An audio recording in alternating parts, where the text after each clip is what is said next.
Hola, estamos conversando con Edmundo Rivera, que es economista. Y Edmundo, cuando uno lee los diarios, ve la internet, ah, tiene la impresión de que Latinoamérica siempre está en algo. A veces es en algo bueno, a veces no es en algo bueno. ¿Te atreverías a contarnos por dónde soplan los vientos en términos de economía y finanzas? Pienso que América Latina está viviendo un proceso muy difícil en el corto plazo ahora mismo, luego de varios años de alto crecimiento, claro, empujado por tres variables. La número uno, la mucha liquidez que hubo en América Latina por la política monetaria expansiva de Estados Unidos. Lo segundo, los precios de los commodities, que llegaron a unos niveles relativamente muy altos, empujó a muchas economías, sobre todo las que eran exportadoras de commodities como petróleo, hierro, cobre, principalmente a los mercados de China. Y tercero, que de alguna manera la depreciación de la moneda de Estados Unidos hizo que muchos flujos de capitales se dirigieran a América Latina. ¿Y tú dirías que la región está en peligro?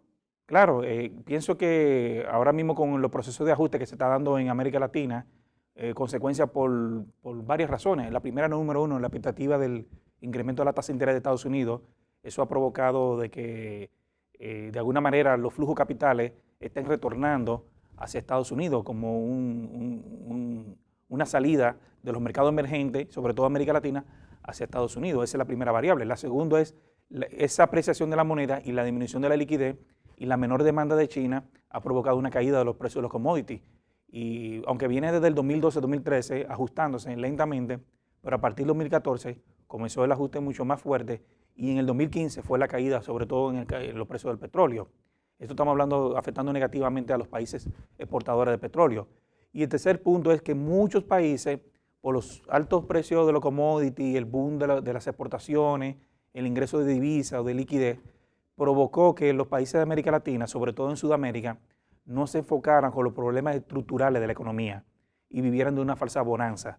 Y vemos que muchas políticas mal diseñadas, con rasgos populistas, se tomaron, sobre todo en el caso de Brasil, Venezuela, Ecuador, en alguna medida los países como Colombia, aunque tiene buena política económica, pero vivió mucho de los altos precios. Igual pasa con Perú y Chile, que tienen mejores políticas económicas, pero también vivieron con los altos precios de los commodities. Ahora están en una situación de menor crecimiento y problemas inflacionarios. En la pregunta anterior, cuando dije en la región, pasó por mi cabeza la idea de que es muy diferente la situación de Brasil, Argentina y Chile a la situación de Centroamérica, por ejemplo, o el Caribe. Entonces es como decir Latinoamérica tal vez es como demasiado grande, demasiado amplio. ¿Hay forma de defenderse o de por lo menos protegerse de las consecuencias del exceso de liquidez, los precios altos de las commodities y la disminución de los flujos de capitales? Bueno, sería al revés, o sea, menor liquidez, menor el precio de los commodities y menos flujo de capitales. Claro, los efectos hay que verlos de manera separada. Cuando hay una caída de los precios de los commodities y menos flujo de capitales, están golpeando sobre todo las economías sudamericanas, porque viven de los commodities. Pero las economías centroamericanas, la caída de los precios del petróleo ha sido una bendición. Además, muchas de las economías centroamericanas y caribeñas están vinculadas con el comercio exterior con Estados Unidos. Como de alguna manera Estados Unidos ha tenido un mejor crecimiento y mayores flujos capitales hacia la región de Centroamérica y el Caribe, eso ha permitido mejor desempeño económico de lo esperado. Aparte, las remesas que vienen de Estados Unidos lo ha ayudado mucho al país centroamericano y el Caribe.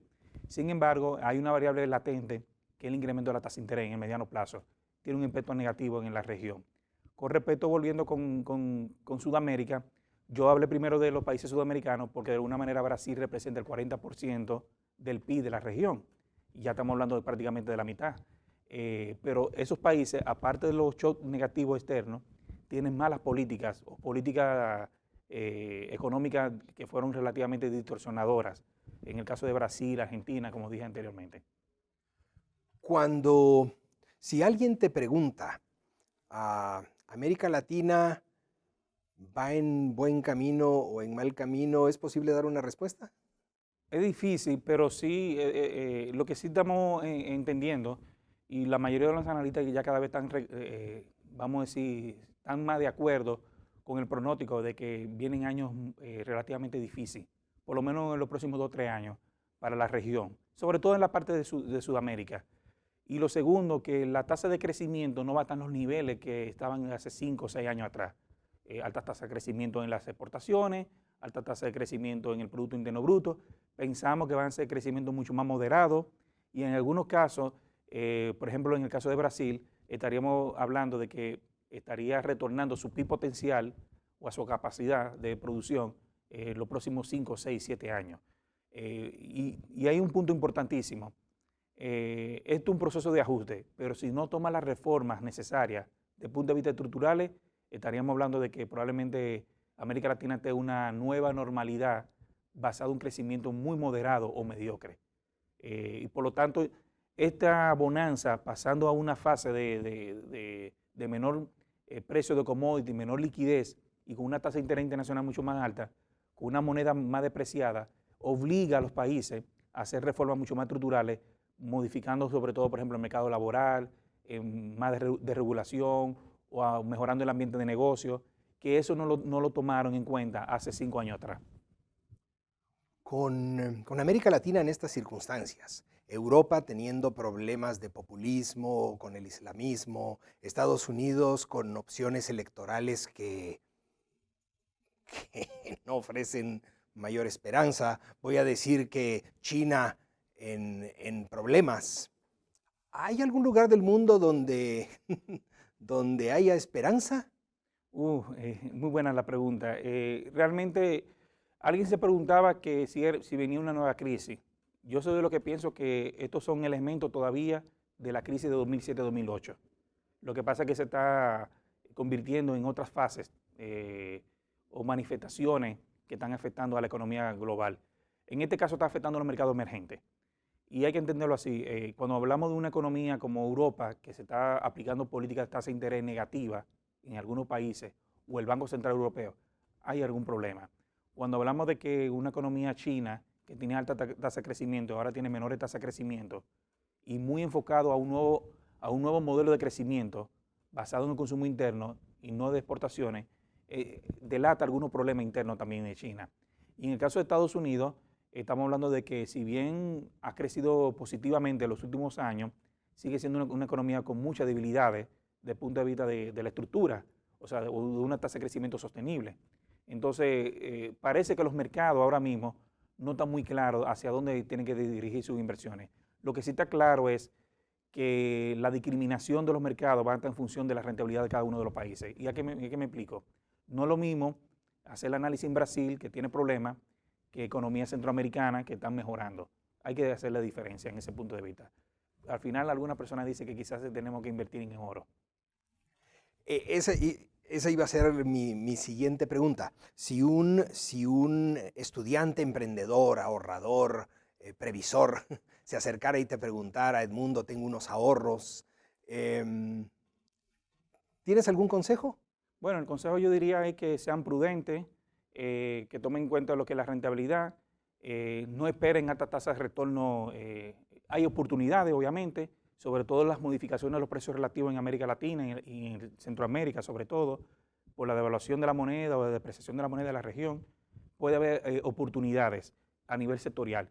Pero esperar tasas de crecimiento relativamente altas de lo que hubo 5 años atrás, eso es muy difícil.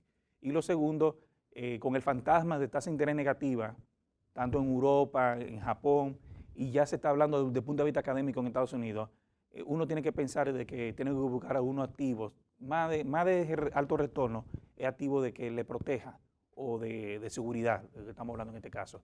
Y un ejemplo claro es, por ejemplo, el oro, o hacer inversiones mucho más estructuradas con value investing, pero hay que enfocarse en la rentabilidad, no esperando altos retornos, sino protegiendo su patrimonio. Mencionaste value investing.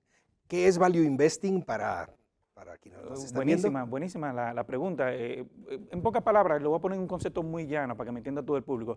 Value investing es un análisis que viene de una filosofía de que la empresa tiene un valor más o menos específico, independientemente de cómo está la valoración del mercado. Y está más un análisis de los fundamentos. O sea, cuando se habla de los fundamentos es su capacidad de generación de flujo de caja, su rendimiento, su retorno, y eso te permite ver si la empresa tiene un crecimiento natural o un crecimiento que tú puedas aprovechar ese retorno. La diferencia con otros tipos de escuela es que no se enfoca a lo que son las variabilidades de corto plazo en las bolsas de valores o en la definición de activos de corto plazo. Es más bien una inversión de largo plazo. Alguna persona compra un activo o compra una empresa o compra acciones y lo ve como del mediano plazo, esperando un retorno relativamente cómodo. Muchas gracias, Edmundo, por compartir estas ideas y estas experiencias con nosotros. Y a ustedes también, muchas gracias.